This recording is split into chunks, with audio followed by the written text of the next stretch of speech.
Hello, नमस्कार. मी हेमांगी आणि आज आपला सायकोसोमॅटिक डिसऑर्डर डे 3 सिरीजचा आहे. आजचा दिवस तिसरा आहे आणि आज आपण एका स्पेशल टॉपिकवरती एकमेकांशी डिस्कस करणार आहेत. ते म्हणजे स्ट्रेस आणि वजन वाढ यांचा महिलांवर होणारा परिणाम.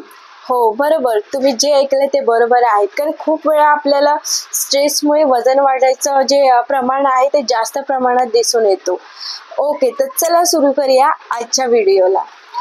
आपण खूप साऱ्या जबाबदाऱ्या पार पडत असतो. आपण वर्किंग वुमन आहोत. आपण घर बघत असतो, आपली मुलं सांभाळत असतो, आपलं घरचं सगळं काम आपण बघत असतो. ऑफिसचं टेन्शन, घरचं टेन्शन, मुलांचा अभ्यास, त्यांचं एज्युकेशन, त्यांचं आजारपण ह्या किंवा आपल्या घरातल्या मोठ्या माणसांचं आपण करत असतो. या सगळ्या गडबडीत आपण इतक्या स्ट्रेसमध्ये असतो की आपल्या बॉडीला त्याची कधी सवय लागून जाते हेही आपल्याला कळत नाही. आपल्यालाच कळत नाही की आपण स्ट्रेसमध्ये आहोत की रेस्टमध्ये.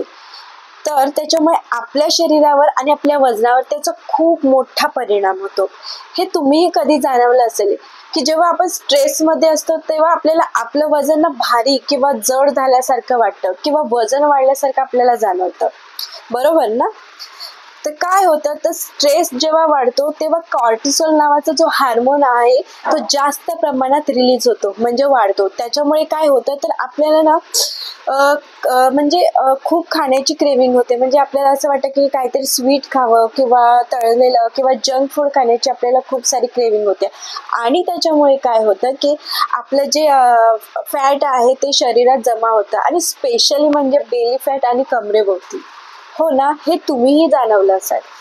तसंच दुसरं एक की इमोशनल इटिंग. जेव्हा आपण स्ट्रेसमध्ये असतो, आपल्याला नैराश्य असते, आपल्याला टेन्शन असतं, त्यावेळी ना आपल्याला खाण्याची खूप क्रेविंग्स होतात. आपल्याला ना काहीतरी खावंसं वाटतं आणि स्ट्रेसमध्ये आपण जास्त खातो आणि त्याचा परिणाम काय होतं, तर आपलं वजन वाढतं. तिसरं आहे स्लीप, लॅक ऑफ स्लीप किंवा झोप कमी होणे किंवा झोपेचा अभाव होणे. ह्याच्यामुळे काय होतं, झोप कमी झाल्यामुळे ना आपल्याला काहीतरी म्हणजे खाण्याची इच्छा जास्त होतात आणि त्याच्यामुळे काय होतं, स्ट्रेस बरोबर ना हे ग्रेलिन नावाचं हार्मोन आहे ना ते सुद्धा आपल्या बॉडीमध्ये एंटर करतं आणि लेप्टिन नावाचं जे आपलं भूक सॅटिस्फाईड हार्मोन आहे ते कमी करतं. एक दुजे केले जसं सीन आहे ना तसं स्ट्रेसमुळे ग्रेलिन येतं त्याच्या पाठोपाठ. तुम्हाला कधी म्हणजे तुम्ही असं पाहिलं असेल ना की एखादा माणूस संधीची वाट बघत असतो आणि जेव्हा संधी सापडते तेव्हा तो पटकन त्याचं काम उरकून येतं. तसं हे ग्रेलिनचं पण काम आहे. स्ट्रेस आला रे आला की हा ग्रेलिन सुद्धा त्याच्या पाठोपाठ येतो आणि त्याच्यामुळे काय होतं, जो आपला लेप्टिन नावाचा हार्मोन आहे जो आपलं सॅटिस्फाईड देतो, जेवल्यानंतरचं जे सॅटिस्फॅक्शन आहे ते देण्याचं काम करतो, त्याला कमी करतो आणि तो वाढतो. त्याच्यामुळे काय होतं की आपोआप आपलं वजनही वाढलं जातं. आणि अजून म्हणजे स्ट्रेसमुळे काय होतं, तर आपलं इन्सुलिन रेझिस्टन्स वाढतो. इन्सुलिनचं जी प्रक्रिया आहे त्याच्यात इम्बॅलन्स होतं. त्याच्यामुळे काय होतं, तर शरीरात जे ग्लुकोज किंवा साखरेचं जळण्याचं काम आहे ना ते कमी होतं आणि आपोआप ना इन्सुलिनचं असंतुलनामुळे आपल्याला डायबेटीसचं जे धोका आहे ना तो वाढण्याचे चान्सेस खूप वेळा वाढतात. येस, स्ट्रेस आला ना की आपल्याला एक्सरसाइज किंवा व्यायाम किंवा आपल्याला योगा जे आपण रोजचं डेलीचं जे रुटीन आहे ते करायचं ना आपल्याला कंटाळा येतो. त्याच्यामुळे काय होतं, तर आपली मुवमेंट आहे ना ती कमी होऊन जाते आणि त्याच्यामुळे वजनही वाढतं. बरोबर ना? येस.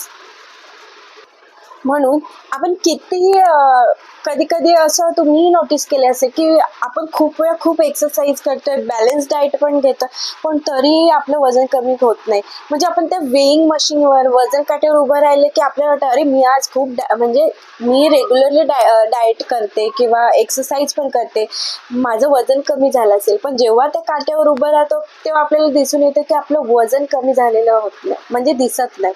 तर असं का होतं, तर पहिला आपल्या या डोक्यातली जे प्रेशर कुकर आहे त्याची शिट्टी वाजली पाहिजे. म्हणजे स्ट्रेस आहे तो कमी झाला की आपोआप आपल्या शरीराचे जे रेग्युलर क्रिया आहेत, जे मुवमेंट्स आहेत, ते रेग्युलर होतील आणि त्याच्यामुळे काय होईल तर आपलं वजनही कमी होण्यास मदत होईल आणि आपल्याला जे वजन आहे ते स्थिर राहण्यास पण मदत होईल.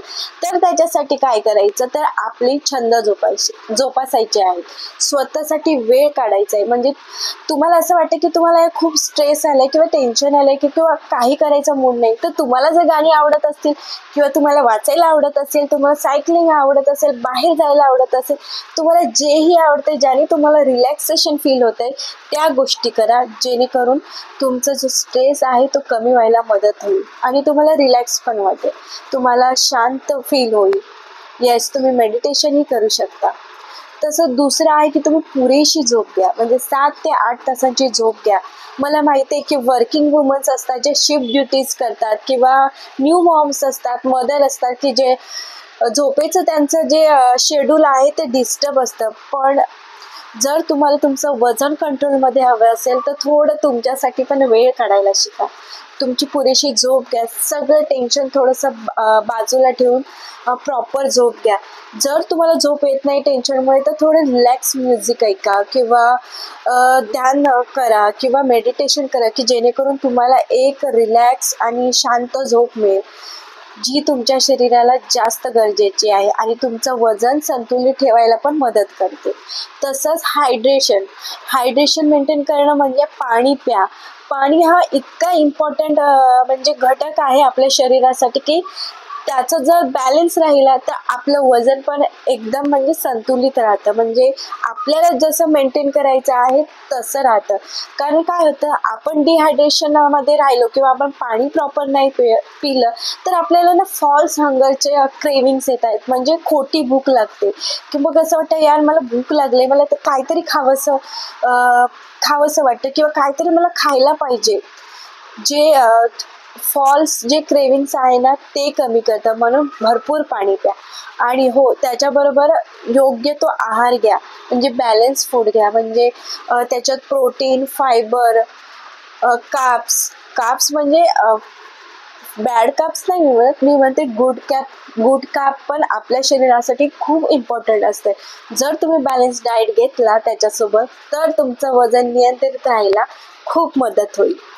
ओके, तर आज आपण पाहिलं की स्ट्रेस आणि वजनचा संबंध. उद्याच्या भागात आपण पाहणार आहोत की स्ट्रेसमुळे स्किनवरती त्याचे काय काय परिणाम होतात ते. तर तुम्हाला ही आजची माहिती हे वाटली असेल किंवा इम्पॉर्टंट वाटली असेल तर तुम्ही नक्की ज्या गरजू लोकांना आहे त्यांना शेअर करा आणि लाईक करा आणि फॉलो करा. भेटूया पुढच्या भागात. तोपर्यंत स्वतःची काळजी घेत राहा आणि स्ट्रेस फ्री राहा आणि तुमचं वजन कंट्रोल करण्यास तुम्हाला हेल्प होईल अशा गोष्टी करा. Thank you so much.